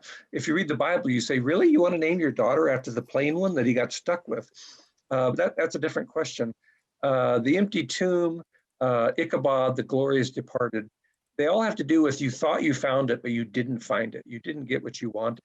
And first it happens very obviously with the brown girls. And there are a lot of other brown girls because lust just leads to more lust. I think I said in my book, it's the least sensual sex scene anywhere in literature. It says, and there he lay down and committed fornication. Fornicated with her. Yeah, fornicated with her. He was a little concerned about, this is kind of a controversial passage. Some critics say that the brown girls are racist because in Lewis's time, the Folies Bergère had a lot of women of color in it. Josephine Baker was probably the most famous participant. And so they thought there was something about women of color being more lustful or more sensual than Caucasian women. I'm not aware that Lewis knew anything about the Folies Bergère. He was not at all tuned into popular culture. But I did read William Morris's Well at the World's End. And this character named Ralph, once again, not a very romantic name, but he has a number of encounters with farm girls, milkmaids, women that are bathing outdoors. And often Morris wants to let you know that they're healthy and nubile by the fact that they're they're tanned, they have bronze legs. So I think the brown girls came from William Morris. I think. I thought of it was a little bit of like a contamination or something. I forget who it was. It wasn't Reason, but later he referred to some other woman as having a little bit of the brown girl about her. Yeah, that happens with Media Halfways. Right. I think the reason those chapter titles get repeated is he thinks in Romanticism he's found something new, but then he discovered it's really just kind of lust disguised as Romanticism. In Surprised by Joy, Lewis says, if you've ever felt sin-soaked, you would never confuse it with lust. It's like someone saying they're thirsty and you give them a mutton chop. It's quite clear to them that that's not what they're seeking. So part of his purpose here is to clean off the idea, once again, this goes back to Irving Babbitt, the idea that Romanticism is really just disguised lust. That's what we're going to get from the Sigmund Freud when we meet the Freud character in a later chapter. So that was part of his point, was to make it clear that whatever sin-soaked is, it's far more transcendent than nostalgia or wishing you lived somewhere else, or you had money, or you had fulfillment for lustful desires. He's trying to pretty much clear the board of all these false fulfillments of sweet desire. I think one of the reasons that he calls them brown girls is because they are neither pure white nor are they thoroughly evil black. They're sort of in between. And I think that's the reason for putting the color in there. I think that's a good point, because he talks about, when he sees this vision of the woman on the island, he talks about her purity and her ivory complexion. So I think that's a good point. There's a, symbolically, it seems to represent impurity.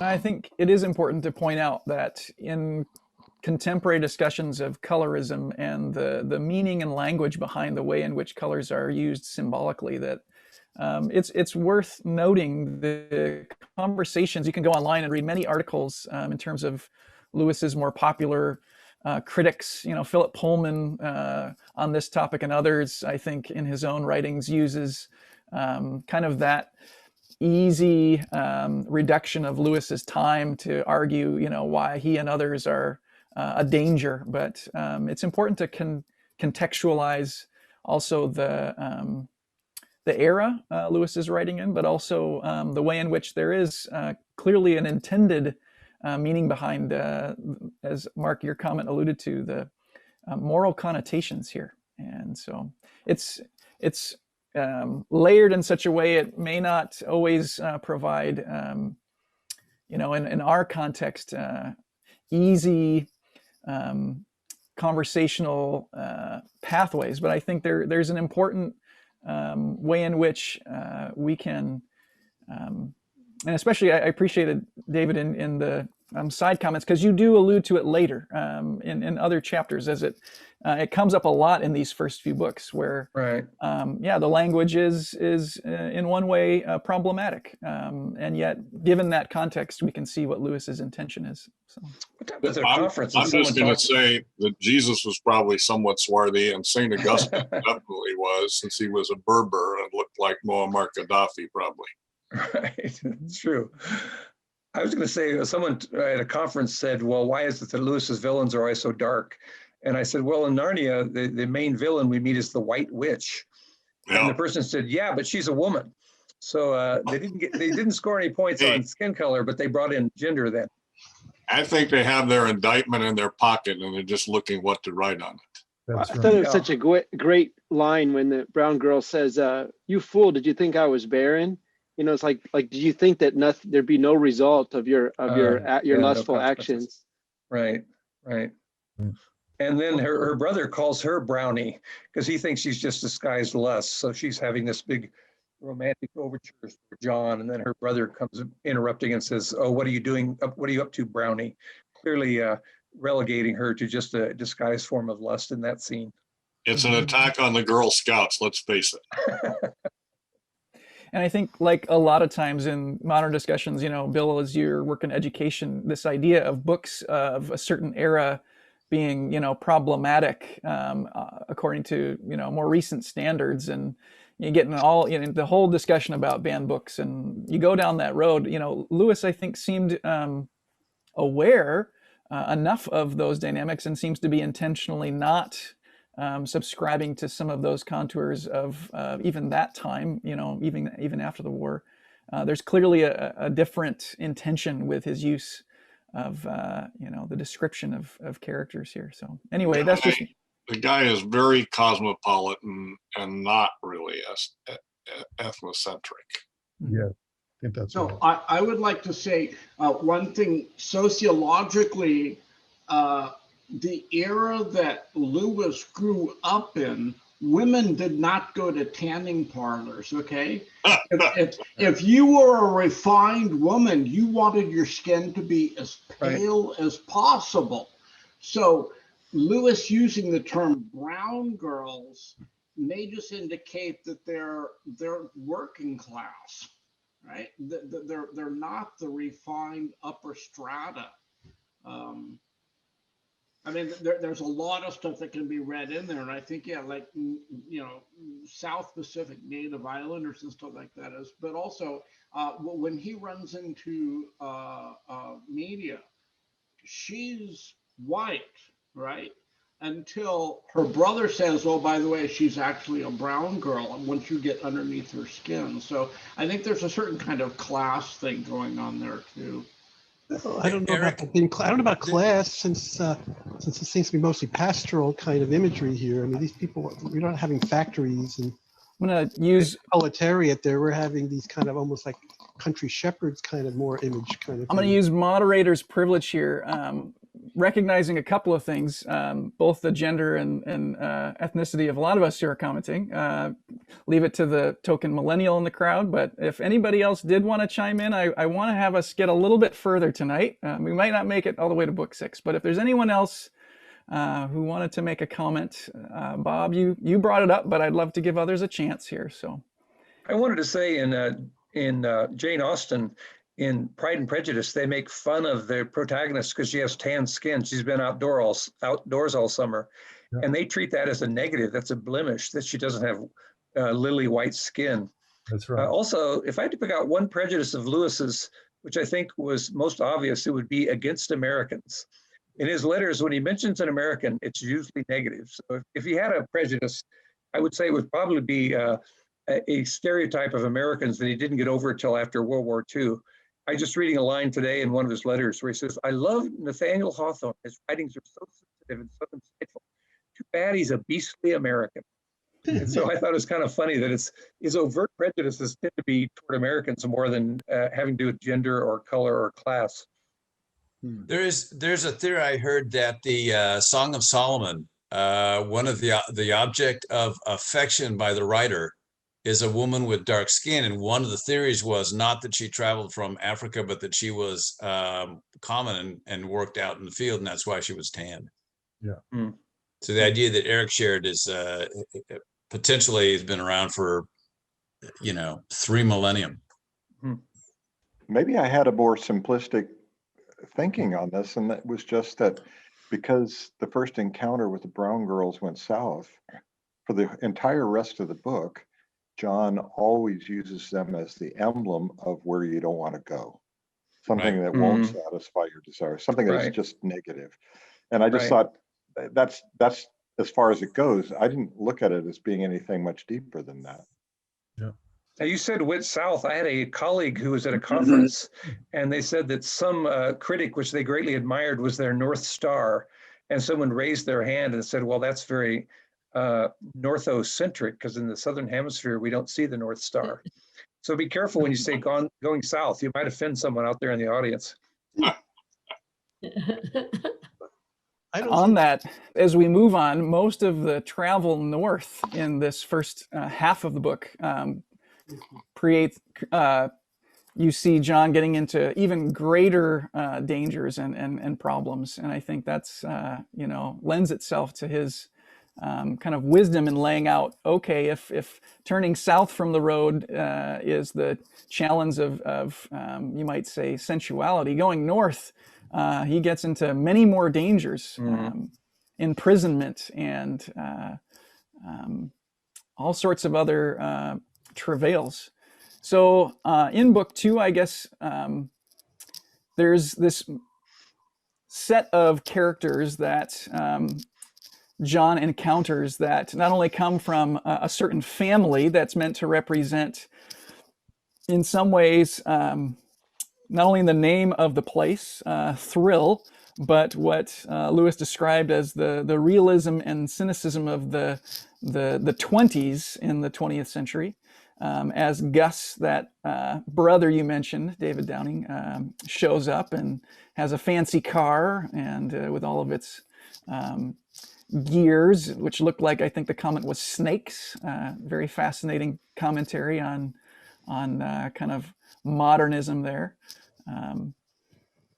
Whose vehicle is a poem, he says as well. So there's this attempt to, again, romanticize the technology. And so again, Bill, I know we may not have gotten to it very deeply, but my comment earlier is I think that's where some of that critique of modern technocratic society comes out, as he's related to both the older Mr. Enlightenment in his, I think the British word is clap, or what's the name of this type of vehicle that he was in previously, but also as those folks in that city of Claptrap are just kind of possessed by that not the spirit of the age that comes later, but that spirit of technological prowess. So I don't know, Bill, if you had anything else you would want to chime in at this point from book 2 on that, but we may zoom right past it here.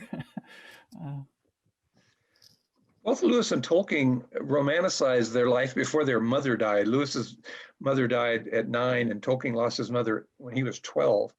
And everything about the world at the turn of the century struck them as the golden age for England. A little bit of the trains, not that much industrialism where they lived. And when they went to Oxford, it was a very sleepy little university town when they first arrived there in the 20s. And they saw a big Morris motor cars come in. They saw roads being paved. And so they felt like the whole time they lived in Oxford, it was being spoiled. The Kilns was originally like 8 acres of unspoiled land, but little by little it got sold off, and now it's kind of in the middle of a suburban development. So I think part of their symbolism of industrialism has to do with their own personal distaste for a more rural environment, kind of a quiet, natural environment, being spoiled by more and more developments going on all around them. Neither one of them seemed to mind trains. In The Lord of the Rings, the only metaphor that Tolkien uses in the entire 1,500 pages that uses a modern metaphor is, he says, the great dragon that Gandalf called up for the fireworks display there in Hobbiton, he says it went whizzing by them like an express train. That literally is the only metaphor which talks about a post-industrial world in all of Lord of the Rings. So both of them, if you read the Narnia Chronicles, you can tell someone's bad because they start thinking about industrial developments. Divine thinks about it in Out of the Silent Planet. Edmund thinks about it when in The Magician's Nephew, when Uncle Andrew first kissed Narnia. He says, oh, I could bring in cities and cinemas. So anytime somebody starts thinking about industrial development, that's a sure sign in both of their worlds that this is a villain. This is not someone who's on the side of the natural world. It seems as if Lewis is falling into an error that he's warning us against. So instead of looking for a middle road that balances morals and material things, he's just trying to, he's avoiding material progress and ways in which, you know, must we go back to pre-flush toilets because they're mechanical? I mean, it's not really sensible. Yes, we have technology, but we should try and seek moral uses of it. We should, you know, we have commerce. Yes, commerce can go wrong, like many other things. Marriages can go wrong. Things can go wrong.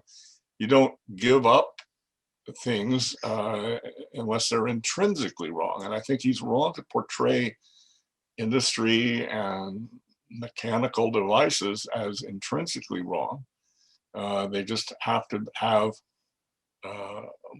moral interaction, moral clothing, moral complementarity, and somehow, and I agree with you, it may be out of his own personal experience and Tolkien's personal experience, but there is and William Morris too, right? He's hardly a celebrator of the industrial world.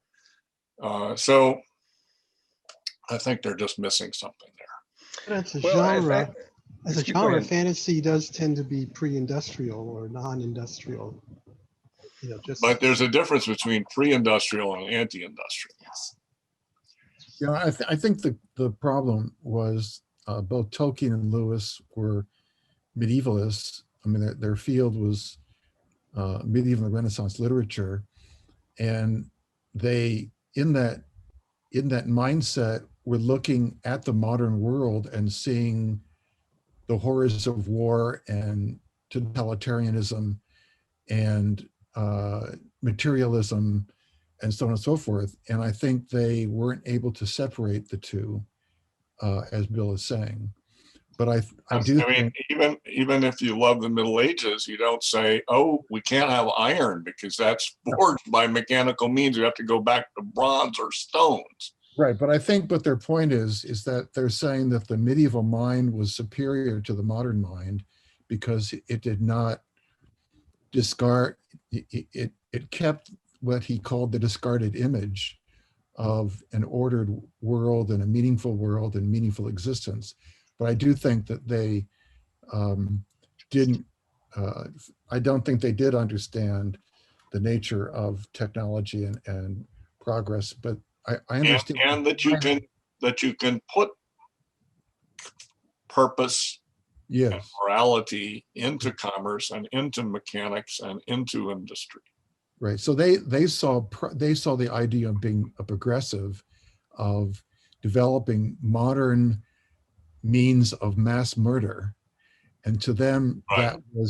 that was the reflection of the technology being used right. to essentially tyrannize and mass murder people. Right, and that's understandable. Right. Yeah, I think it was emotional more than intellectual. Yeah. And when you talk about the per capita income in India or China, in China, they've made more progress in the last 20 years than they made in the previous 2,000 years in terms of people having basic needs being met. But they were kind of thinking from their class and their situation. Most of what they saw was natural beauty being destroyed. And Out of the Silent Planet, Ransom is talking to this unfallen race and trying to explain what's gone wrong on Earth. And he says, I was almost ashamed to explain to them, to tell them about all of our wars and industrialisms. And it's fascinating to me that he used the word war and industrialism in the same sentence as two pretty much intrinsically wrong things. And the first one, I say, yeah, most of the time war probably is a mistake, but it was odd to throw in industrialism. But I do think that was more an emotional attitude of people who grew up at the turn of the century England, especially of their class and their time. They weren't the starving people who their first job or their first paycheck lifted them out of poverty. They were people that were already reasonably comfortable before the industrialism, continued to grow throughout England. And in social history, the development of progressivism and centralizing power came almost, well, out of the Industrial Revolution, in that the ideas of progressivism were the views of the elite, and the lessons of people choosing and cooperating through markets and through mediating institutions and so forth, civil society, was not clearly delineated. And so they saw the rise of centralized power, and neo-mercantilism in England, and I think their interpretation was that, you see, that's what you end up with. And I think that was a misinterpretation. I am completely happy with this amount of time on industrialism, and Okay.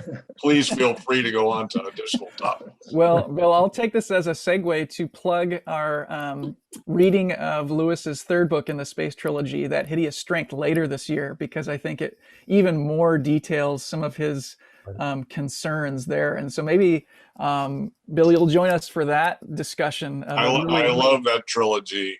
It adds new meaning to the phrase nice. Exactly. Right. So maybe we can kind of do some looking back on our discussion here of Pilgrim's Regress while talking about That Hideous Strength, to see even development in Lewis's thought along these lines. I'm going to keep moving us along in the last 5 minutes we have. We won't get fully to book 6, obviously, but book 3 finds our characters in the city of Eschropolis, the city. I'm blanking on the meaning of the Greek. Maybe David Downing, you can remind me here. It means waste or obscenity, yeah, obscenity and waste and filth. and filth, right? Right, and again we see even some commentary maybe here along these same lines. I mean, a bathroom defined in the British sense, the place where you're supposed to have your bath to wash, and yet a place where John ends up being chased out literally by feces being thrown at him. Right. And a place where unless you are in the know, unless you are kind of a Gnostic of the day, what you dare to say, to tell a certain truth, becomes a dangerous threat to the zeitgeist. And someone else can define that better for me, why he would name his travel through this city of the zeitgeist, the spirit. Well, it's very important to know that Hegel and Hegelians like the idea of the spirit of the age, or the spirit of the times. Yes. So Hegel secularizes a kind of idea of Christianity. So say you think that God made the world, and then man becomes corrupt, there's a fall of man, and then the working out of history is the return to getting closer to the original Edenic condition. So it's thesis, antithesis, synthesis. Okay, so that's Hegel's idea. And he thinks that the spirit of the age indicates how mankind is progressing along this. Right. Mm-hmm. It also is just a casual way of talking about popular ideas, intellectual ideas. Mm-hmm. Yeah. And of course, I think in this context, he's talking about modernism. I think the zeitgeist of the 20s and 30s is going to be modernism. I think that's his target in this chapter. So what enrages his performative? He's supposedly audience, but he almost becomes the performer when the performers become enraged by his comment, his historically accurate comment. What did most of his as he was in that space, most of his colleagues in that space he tried to get them to admit, what didn't they live through personally, but their parents did? Right. Well, I found the clevers being like so dramatically contemporary. It's like something has come back 100 years later, and it's like listening to the internet, or woke conversations, or the universities. There, this kind of hypersensitivity and just this anger and cruelty and just this, it's just this, this kind of malignant spirit there that just seems to be very current among many of our contemporary conversations or insult throwing. There seems to be a lot of feces throwing going on the internet. Yeah. What I think a lot of, even recent movies on Tolkien, notwithstanding, the Inklings had experienced World War I. And these cleavers, if you will, however you want to pronounce it. John says, you didn't live through that, even though you say that's what justifies your art and your thought and your action. And it is in that moment. And I want to point out, he says something, David, in your annotated version, you point out that in other of Lewis's works, characters who will cuss and say something flippant it's often an indication that they are, morally headed in a hellish direction. Right. Here, right. I think John says something like, what is it again? He says, "Thank heaven." It's on page 52. In juxtaposition on page 24, Mr. Enlightenment says something like, "Damn me." But here John says, "Thank heaven," as he's coming to this realization. But wait a second. And I think that's really, I don't know if Lewis is intending that, but I found that a really playful moment where here John actually speaks the truth in all of his confusion about what's going on. That happens all the way through the space trilogy. The bad characters will say, "What the hell is going on?" Or, "I'll be damned at this." And they always, "What the devil?" They always use these hellish oaths, which kind of indicates that they're pointing in the wrong direction spiritually. I do think he says in a letter that a lot of people complained about World War I. They called themselves the Lost Generation, Fitzgerald and Hemingway. And some of them had seen the war. Hemingway hadn't, Fitzgerald didn't. But Lewis noted that people kept that attitude all through the 20s and into the 30s. And the war only affected them terribly, but it was about 4 years, 1914 to 1918. And Lewis commented in a letter that a lot of these people were complaining about being disillusioned and disenchanted. When they went swimming at Parsons Pleasure, this swimming hole in Oxford, they didn't have any war wounds. And he was kind of surprised because pretty much a lot of people who'd been on the front lines, they had some scars to show it, including Lewis. And he was somewhat bemused by the idea that people wanted the World War I disillusionment, but they hadn't actually gone through the battles in the trenches. They didn't have the scars to show for it. So I think that comment that he makes, the clevers, is a reflection of Lewis thinking that people like to be victims or to be disenchanted warriors actually when they hadn't earned that title by what they'd actually gone through in their lives. They're virtue signaling. Yeah, that's right. Virtue signaling. That's right. That's a good name for it. I mean, Lewis not only was injured, wounded, but he had shrapnel in his body that it's a piece right next to his heart. He couldn't have it. Right. So. He had it taken out in 1944 because the shrapnel was working its way close to his heart. Yeah. And he said, well, that piece of shrapnel sat right next to my heart for all those years, like unconfessed sin. He could even turn a shrapnel wound into a spiritual metaphor. Everyone, I see the time, and I know there's no perfect note, but that sounded like a pretty good one, David Downing.